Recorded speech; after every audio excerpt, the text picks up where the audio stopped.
Good morning. कैसे आप लोग? उम्मीद कि आप लोग अच्छे होंगे। आज हम लोग कक्षा 5 की पूरी एक ही वीडियो में आज हम लोग ख़त्म करेंगे। ये हमारा ईवीएस है, क्लास 1 to 5 के लिए काफ़ी इम्पोर्टेंट होने वाला है। तो इसलिए आप लोग बिना वीडियो स्किप किए हुए पूरे तरीक़ा से एमसीक्यू को आप सॉल्व करिए। घर बैठे आप प्रैक्टिस करते रहिए। देखिए, मैं बता दूं आपको, आप 20% आप अध्ययन करें और 80% आप क्या करें, एक तरीक़ा से प्रैक्टिस करें। नहीं, एमसीक्यू फॉर्म में आप क्वेश्चन को प्रैक्टिस करें, तभी सफलता मिलेगी। ठीक है। सिर्फ 80% आप पढ़ रहे हैं और 20% आप जो है प्रैक्टिस कर रहे हैं, तो वो संभव नहीं है। तो इसलिए आप 80-20 का फार्मूला लेके चले, आपको एकदम सफलता मिलेगी। इसलिए ज़्यादा से ज़्यादा आप जो है प्रैक्टिस सेट वगैरह बनाना शुरू कर दें। इसलिए मैं कह रहा हूँ, ताकि आपको जितना ज़्यादा प्रैक्टिस होगा उतना ज़्यादा आपका जो है सफलता होने का चांस बढ़ते जाएगी। ठीक है, चलिए स्टार्ट करते हैं। अध्याय 5 पर्यावरण, और हम यहाँ से हम लोग स्टार्ट करेंगे कक्षा 5 का। ये हमारा ईवीएस है। और देखिए, पहला क्वेश्चन की ओर चलते हैं हम लोग। है पहला क्वेश्चन है, सिक्किम की राजधानी कहाँ है? तो आप लोग बताइए, सिक्किम की राजधानी कहाँ है? तो आप लोग जानते होंगे, सिक्किम जो है हमारा, सिक्किम की राजधानी हुआ कहाँ है? गंगटोक है। सिक्किम की राजधानी कहाँ है? गंगटोक। चलिए नेक्स्ट हम बात करते हैं, दार्जिलिंग कहाँ है? दार्जिलिंग कहाँ है बताइए आप लोग। दार्जिलिंग बिहार में है, राजस्थान में, पश्चिम बंगाल में है, उड़ीसा में है। तो दार्जिलिंग हमारा कहाँ है बताइए आप लोग। तो दार्जिलिंग हमारा है कहाँ है? पश्चिम बंगाल में है। दार्जिलिंग कहाँ हमारा है? पश्चिम बंगाल में है। चलिए नेक्स्ट हम चलते हैं, तेंजिंग नोरंगो का जन्म कहाँ हुआ था? ये हम आपको बुक में भी पढ़ाए हम हैं। ठीक है, बुक भी आपको हम कक्षा 5th का, आपको ईवीएस का हम बुक भी अपना वीडियो डाले हुए हैं। उसमें हमने पढ़ाया था कि तेंजिंग जो है वह कहाँ का रहने वाला था। वह रहने वाला था तिब्बत का रहने वाला था।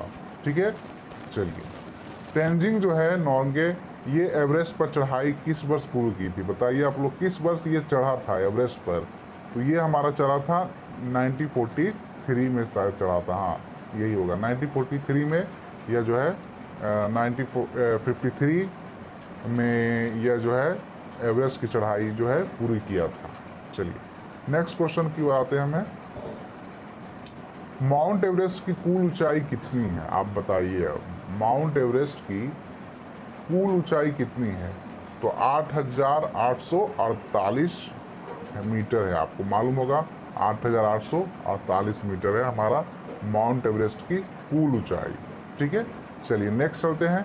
गंगटोक समुद्र तल से कितनी ऊंचाई पर स्थित है? गंगटोक नहीं, गंगटोक जो है किसकी राजधानी है?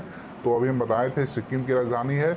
और यह समुद्र सी लेवल से इसका कितना हाइट है, कितनी ऊंचाई पर है, कितना हज़ार फीट पर है? 5,000 फीट, 4,000 फीट, 3,000 फीट, 6,000 फीट? तो आप लोग बताइएगा। ये हमारा 4,000 फीट की ऊंचाई पर है सी लेवल से। नाथुला का रास्ता प्राचीन काल में किस नाम से जाना जाता था? बताइए आप। सिल्क रूट से जाना जाता था, या ग्रैंड ट्रैक रूट से, या ऊपरी मार्ग से, या फिर राजमार्ग से? तो इसका क्या हो जाएगा आंसर? हमारा नाथुला का रास्ता जो है प्राचीन समय में सिल्क रूट के नाम से जाना जाता था। चलिए नेक्स्ट चलते हैं हमें अध्याय 2 की तरफ हम लोग चलते हैं। ठीक है, अध्याय 2, अध्याय 2 ये आ गया। अध्याय 2 में हमारा है खेल। अध्याय 2 में क्या हमारा है? खेल है। खेल में हम लोग चलते हैं, क्वेश्चन लेते हैं। खेल में लुक्का छिपी का खेल खेले जाने वाला खेल घर के अंदर होता है, या घर के बाहर होता है, या मैदान में होता है?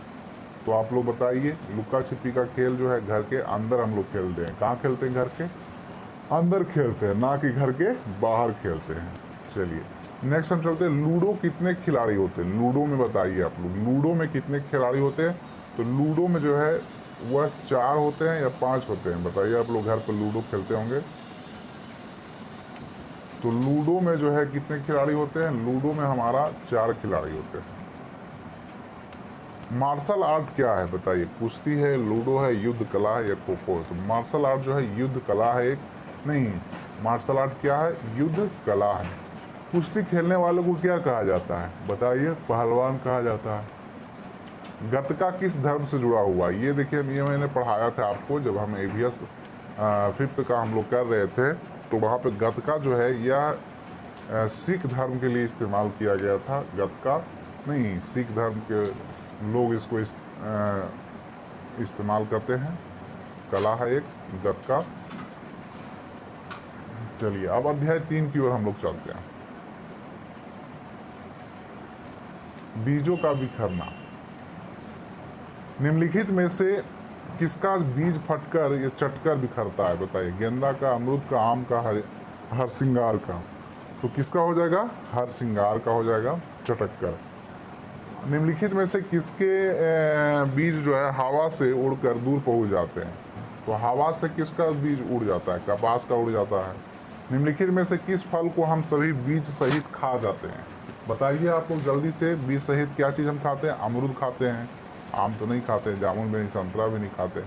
किस फल को हम सभी बीज निकाल कर खाते हैं? बताइए। बीज किससे निकालते हैं? आम से निकाल कर खाते हैं ना। आम का भी सीजन भी है, तो आप लोग आम खा भी रहे होंगे। अंतिम क्वेश्चन है अध्याय 2 का, अध्याय 3 का। निम्नलिखित में से किस बीज पशुओं के शरीर से चिपक कर एक स्थान से दूसरे स्थान चले जाते हैं? तो किसका बीज है? किसका है? तो गोखरू का है। किसका है? गोखरू। गोखरू का सीड जो होता है वह जानवरों में चिपक कर एक स्थान से दूसरे स्थान चले जाते हैं। चलिए अध्याय 4 की ओर आते हैं। मेरा बगीचा है। बबूल और कैक्टस का कहाँ उगने वाले पौधे हैं? आकाश में, मरुभूमि में, जल में, गमला में। तो बबूल और कैक्टस ये हमारा मरुभूमि में उगता है। नहीं, आपको मालूम होगा। चलिए अब आते हैं हमें, ये एक ही क्वेश्चन था इसमें, अध्याय 4 में एक ही प्रश्न था। ठीक है, अब अध्याय 5 की ओर हम लोग चलते हैं। अध्याय 5 में ऐतिहासिक स्मारक के बारे में बताया गया है। चलिए हम जानते हैं। संसार में प्रथम आवासीय विश्वविद्यालय